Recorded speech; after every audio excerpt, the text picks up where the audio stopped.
Yo, c'est Yamired. Dans cet épisode, nous allons enfin parler de Chad Princeton, ou plutôt Jun Manjum.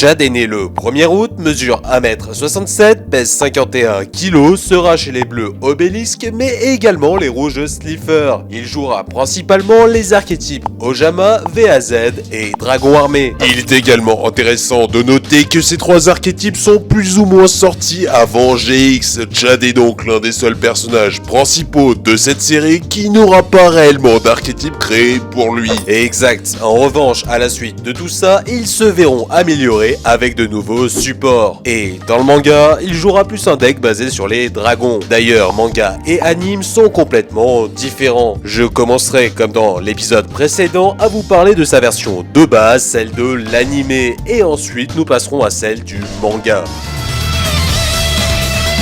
La riche famille Princeton se compose de 3 frères qui ont pour but de dominer le monde. Pour ce faire, chacun doit se hisser au sommet des plus grandes industries mondiales. Ainsi, Jagger asservira la finance, Slade s'imposera dans la sphère politique et Chad, le dernier, sera chargé de gouverner les duels de monstres. Étant le meilleur à l'école préparatoire, il fera donc son entrée à la prestigieuse Duel Academy au sein du dortoir des élites bleues Obélisque. Mais un jour, il fera la rencontre d'un minable rouge Slifer, un certain Jaden. Afin de lui montrer sa suprématie, il l'affrontera lors d'un duel interdit. Mais tous deux seront interrompus par les gardiens. Plus tard, ils auront l'occasion de remettre ça de manière plus officielle. Bien que le professeur Crawler lui confie les cartes rares VAZ, il sera vaincu. Suite à cela, il devra affronter Bastien Misawa sous peine d'être rétrogradé dans le dortoir des jeunes rats. Pour s'assurer la victoire, il s'introduira chez lui et jettera son deck à l'eau. Mais cela ne l'empêchera pas de perdre. Alors il préférera quitter l'école sur son bateau et se retrouvera aussi à l'eau. Plus tard, il sera sauvé par un homme mystérieux qui lui confiera une carte ridicule censée changer sa vie Ojama jeune. Mais lorsqu'il essaiera de s'en débarrasser, il n'y parviendra pas car cette carte semble être hantée par un esprit que lui seul peut voir. Ensuite, se trouvant à proximité, il entrera alors à l'Académie du Nord en battant chacun de leurs élèves, devenant ainsi le meilleur d'entre eux et sera surnommé Manjum Thunder. Alors, le mystérieux homme se révélera être le directeur de cette académie. Il lui confiera les meilleures cartes des autres élèves car il devra tous les représenter lors d'un match contre la Duel Academy face à Jaden. Lors du jour J, ses frères organiseront une diffusion télé et n'ayant pas confiance en son jeu, ils lui confieront une valise remplie de cartes puissantes, mais il préférera utiliser les cartes que les autres élèves lui ont confiées contenant les dragons armés. Jaden parviendra tout de même à le vaincre une nouvelle fois, mais réalisant la pression que subit Chad de la part de ses frères aînés, il prendra sa défense, changeant à jamais le Manjum Thunder, qui réintégrera la Duel Academy parmi les rouges Slifer, mais gardera tout de même sa veste noire. Plus tard, afin de réaliser leurs objectifs, Slade et Jagger tenteront de racheter la Duel Academy. Seto Kaiba, étant le propriétaire, acceptera sous condition de gagner un duel face à un élève. Ils choisiront Chad et lui imposeront de n'utiliser que des monstres faibles, mais à part son Ojama jaune, il n'en possède aucun. Il apprendra donc l'existence d'un puits où sont jetées toutes les cartes jugées trop peu puissantes et s'y rendra en compagnie de Jaden. Ensemble, ils verront de nombreux esprits de monstres abandonnés dont Ojama vert et noir, les membres manquants du trio. Il intégrera alors toutes ces cartes à son deck et partira affronter ses frères qui eux utiliseront les cartes puissantes qu'il avait refusé d'utiliser par le passé et les battra redevenant ainsi le Manjum Thunder. Étant désormais considéré comme l'un des meilleurs duellistes de l'académie, il se verra confier l'une des 7 clés de l'esprit qu'il devra défendre des cavaliers de l'ombre. Mais il perdra face à l'un d'eux, devenant ainsi prisonnier d'un monde spirituel, puis sera sauvé plus tard par Jaden. Lors de sa seconde année, il rencontrera Sartorius, l'agent d'Aster Phoenix, un autre élève également duelliste professionnel, qui lui proposera un duel afin de devenir son agent pour débuter une carrière professionnelle. Mais il perdra et malgré la tentative de sauvetage des Ojama, il se verra laver le cerveau et deviendra membre de la Société de Lumière aux ordres de Sartorius. Il revêtira alors une veste blanche et convertira les membres des dortoirs bleus et jaunes dont Alexia et Bastien, puis se débarrassera de ces Ojama, les jugeant bien trop faibles. Quelque temps après, le tournoi GX débutera. Chaque victoire apportera la médaille du perdant. Chad, en ayant obtenu énormément, affrontera un duelliste professionnel et le vaincra sans grande difficulté. Il trouvera alors qu'il est temps de défier Jaden. Ce dernier, ne reconnaissant plus son jeu et sa personnalité, retrouvera les Ojama abandonnés et les ajoutera à son deck. Lors de leur duel, il s'en servira pour détruire les nouveaux monstres blancs de Chad, ce qui lui refera prendre conscience. Le Manjum Thunder reprendra alors le contrôle de ses Ojama et perdra la partie délibérément. Jaden, considérant que ce duel ne comptait pas, lui laissera ses médailles. Alors, il continuera le tournoi en libérant les adeptes de la Société de Lumière, puis se retrouvera à devoir affronter la toute dernière participante, Blair, qu'il battra et sera déclaré le vainqueur officiel du grand tournoi GX. La troisième année, de nouveaux élèves d'autres académies arriveront, dont un certain Adrian Gecko, également héritier d'une riche famille. Chad, y voyant une certaine rivalité car lui a dû se battre sans son argent pour en arriver là, il l'affrontera dans un duel céleste entre nuages et tonnerre, mais se verra vaincu par surplus d'arrogance car il aura un peu trop rapidement jugé son adversaire. Ensuite s'enchaîneront plusieurs voyages dimensionnels où il deviendra une sorte de zombie que Jaden devra stopper, puis par la suite sera sacrifié jusqu'à ce qu'une nouvelle fois Jaden sauve la situation. Une fois de retour, il redeviendra enfin membre officiel des Bleus Obélisques. Il se mettra alors à envoyer de nombreuses candidatures pour devenir duelliste professionnel sans l'aide de ses frères. Mais personne ne voudra de lui. Apprenant cela, Crawler suppliera Aster Phoenix de le prendre sous son aile. Avec l'appui de Jaden, il acceptera et le nommera assistant. Les débuts ne seront pas simples, mais il évoluera rapidement, devenant un assistant exemplaire. Malheureusement, un jour où il était bien trop occupé à ranger les cartes d'Aster, l'une de ses plus précieuses disparaîtra, rendant ce dernier furieux. Mike, un producteur télé, voyant qu'Aster n'est pas présent à son rendez-vous, demandera à Chad d'affronter quelqu'un de la Duel Academy. Il se retrouvera alors déguisé en Ojama face à Jaden.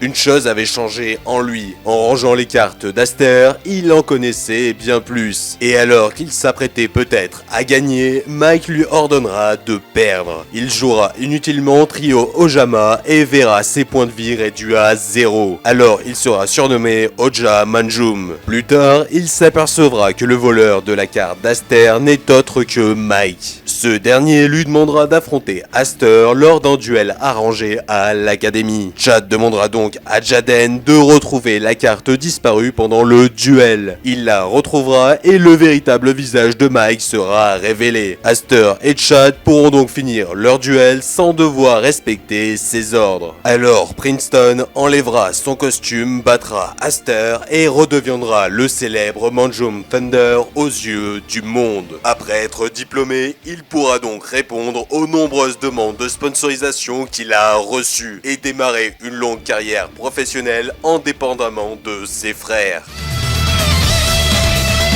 Issu d'une riche famille, Chad Princeton est un grand fan du champion Koyo Hibiki. Un jour, à la suite d'un de ses duels, il ira lui demander un autographe et lui montrera l'un de ses dragons qu'il vient d'obtenir en ouvrant un booster. À ce moment, l'esprit du Kuriboh ailé de Koyo se mettra à utiliser sa magie sur cette carte. Peu de temps après, le champion fera un malaise et sera amené d'urgence à l'hôpital, marquant la fin de sa carrière. Après cet événement tragique, Chad se rendra compte que son dragon de la lumière et des ténèbres était devenu vivant. Du moins, il pouvait voir son esprit. Il ne lui en fallut pas moins pour comprendre qu'il était, comme Koyo, destiné à devenir un grand champion. Par la suite, il remportera de nombreux tournois et deviendra numéro 1 du championnat junior. Quelques années après, il entrera à la prestigieuse Duel Academy directement dans le doctoire bleu Obélisque. Mais voyant les autres élèves le dénigrer, pensant qu'il avait acheté sa place avec la fortune de sa famille, car même Bastien Misawa, qui avait réussi l'examen d'entrée avec succès, n'avait pu aller que dans le dortoir Jaune Rat. Il enterrera son puissant dragon, promettant de ne plus l'utiliser ici, afin de montrer aux autres qu'il pouvait réussir sans. Alors, il enchaînera les victoires et demeurera invaincu jusqu'à ce qu'il affronte un minable rouge Slifer. Il se rendra rapidement compte que ce dernier utilise des cartes de Koyo. C'est d'ailleurs avec son Kuriboh ailé dont il reverra de nouveau l'esprit qu'il sera vaincu. Son adversaire, Jaden Yuki, lui fera comprendre qu'il doit se battre avec sa carte qui était à ses côtés depuis si longtemps. Alors, il ira la déterrer. Plus tard, afin de fêter le retour de Zane, le meilleur dueliste de l'école, qui était parti un an à l'académie américaine, un tournoi sera organisé. Lors du tour de qualification, Chad affrontera Bastien et le vaincra, confirmant sa place chez les Bleus Obélisque. Ensuite, pour le premier round, il tombera sur le frère de Zane, Cyrus, qu'il battra bien qu'il réussira à venir à bout de son dragon. Puis pour le second round, c'est David Rabe, membre de l'académie américaine, qu'il combattra lors d'un terrible duel des ténèbres, lui faisant ressentir la douleur de chaque point de vie perdu, car ce dernier souhaitera lui dérober son dragon contenant un esprit, mais il perdra et s'effondrera au sol. Enfin, Chad accédera à la finale, lui permettant de prendre sa revanche sur Jaden. Et cette fois-ci, il le battra à l'aide de son dragon. Il considérera désormais Jaden comme son rival. Toutes ces victoires mèneront Chad à affronter le puissant Zane Truesdale. Ce dernier avait également obtenu le titre du championnat junior avant qu'il le succède lors de son entrée à la Duel Academy. Princeton commencera en invoquant ses meilleurs monstres au premier tour, mais Zane, propre à lui-même, écrasera Chad sans même lui laisser le temps d'entamer un seul de ses points de vie. Chad, littéralement surpassé, se jura qu'un jour il le battra. Un peu plus tard, de nouveaux élèves de l'académie américaine rejoindront l'école pour un échange international. Afin de mettre tout le monde en condition, un tag duel sera organisé. Ainsi, Chad devra faire équipe avec Cyrus contre Axel Brody et Jim Crocodile, puis ensemble ils gagneront. Suivront ensuite des épreuves individuelles, où Princeton devra affronter Axel une nouvelle fois. Ce dernier lui posera des questions sur le duel des ténèbres qu'il a fait contre David Rabe, mais Chad lui proposera de répondre à ces questions seulement s'il gagne. Cependant, lors de leur affrontement, quand Axel jouera Mars, l'une des cartes planète, il changera subitement de comportement et deviendra bien plus sombre. Mais une fois battu, il n'en gardera aucun souvenir.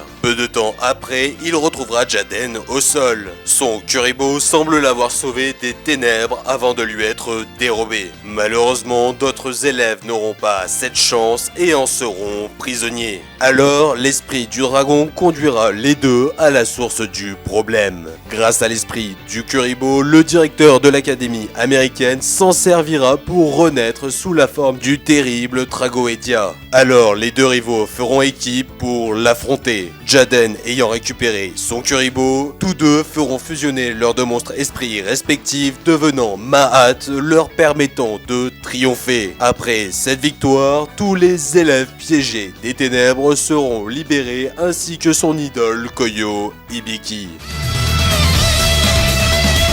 Dans l'anime, Chad me rappelle un peu le Joey de Duel Monster pour son ressort comique et à sa manière d'obtenir ses meilleures cartes. Soit elles lui seront confiées par des proches, soit il les obtiendra par sa propre ténacité. Mais évidemment, comme j'en ai parlé dans le dernier épisode, Kaiba semble avoir deux personnages à son image dans GX. Zane pour son dragon ultime, sa puissance et son lien fraternel, puis Chad pour son dragon à 3000 d'attaque, sa richesse et son arrogance. Bien que pour ce dernier, sa version manga n'a radicalement rien à voir, car elle sera plus de nature stoïque, puis ne subira que très peu de défaites, parvenant même à vaincre Jaden. Car oui, même si je n'ai pas parlé de tout dans l'anime, malgré son statut de rival, selon moi, il sera bien sous-utilisé, perdant de nombreux matchs, et ayant été quasi évincé de la saison 3 au profit d'autres personnages. Aussi, je n'ai pas abordé ses sentiments pour Alexia, car au final, cela n'apporte pas grand chose au personnage. J'en reparlerai certainement le jour où je sortirai un épisode sur elle. Et voilà, cette vidéo est désormais terminée, j'espère qu'elle vous aura plu, n'hésitez pas à me le faire savoir en commentaire. Avec l'annonce de la future extension Blazing Vortex, les nouvelles cartes tombant au goutte à goutte, j'ai préféré retarder la sortie de la prochaine vidéo sur Ojama au profit de celle-ci. Elle devrait donc arriver dans peu de temps, je la mettrai ici. Et si vous souhaitez voir celle sur Zane, ça se passe là. Allez, ciao! Oui, et 9 mois après la dernière sur Zane, elle aussi a été beaucoup retardée. Donc pour les vrais qui sont encore là, n'hésitez pas à proposer le prochain personnage de GX en commentaire afin que Yami Red la sorte bien plus tôt.